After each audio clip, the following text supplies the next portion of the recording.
මෙහෙමයි ෆිසික්ස් අමතක වෙච්ච පාඩමක් රිවයිස් කරගන්න. මේකට තියෙනවා ස්ටෙප්ස් 3ක්. පළවෙනි සහ ෆාස්ටස්ට්. හරි ඉක්මනම ස්ටෙප් එක තමයි ඔයාලට පැහැදිලි නෝට් එකක් කලින් කවර් කරපු හොඳ නෝට් එකක් තියෙනවා නම් ඒ නෝට් එක බලලා කවර් කරගන්න try කරන එක. සමහර පාඩම් තියෙනවා නෝට් එකක් බලලා කවර් කරගන්න අමාරුයි.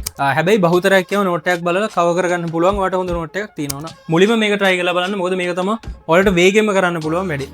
දෙවෙනි ස්ටෙප් එක ඒක හරි ගියේ නැත්තම් වීඩියෝ එකකට හෝ වෙන කවුරු හරි කාට හරි කියලා අහගන්න ටීචර් කෙනෙක්ට හරි වීඩියෝ එකක් හරි රෙකෝඩින් එකක් හරි YouTube එකේ මොකක් හරි බලලා හරි තේරුම් ගන්න කවුරු හරි උගන්වන දෙයකින් ඒක තේරුම් ගන්න try කරන්න.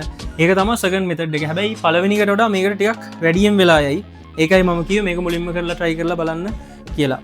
එතකොට පාඩම තේරුම් ගන්න එක තමයි ඔය step එක. හරි පාඩම තේරුම් ගන්න මෙන්න මේ වැඩේ කරන්න. තුන්වෙනි step එක තමයි questions කරනවා කියන එක.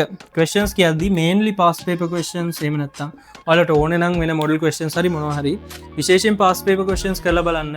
ඒ පාඩම පුළුවන් වුණාද කියලා confirm කරගන්න.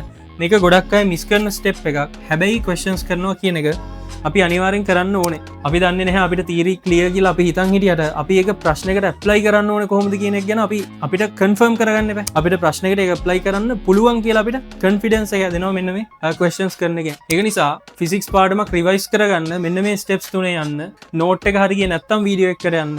ඒ දෙක කරලා ඉවර වුණාට පස්සේ questions වලට යන්න. note එක හරි ගියොත් video එක බලන්න අවශ්‍යතාවක් නැහැ. questions කරන එක අනිවාර්යයෙන්ම වැදගත් වැඩක්. ඒක නිසා කරලා බලන්න. මේ විදිහට මේ physics පාඩම් revise කරගන්න. මොකද exam එක ළඟයි papers කරන් ready වෙන්න ඕනේ. ඒක නිසා physics පාඩම් revise කරගන්න පුළුවන් තරම. ඒක නිසා අමතක දේවල් තියාගන්න එපා exam එකට යද්දි. හැමදේම revise කරලා තියාගන්න.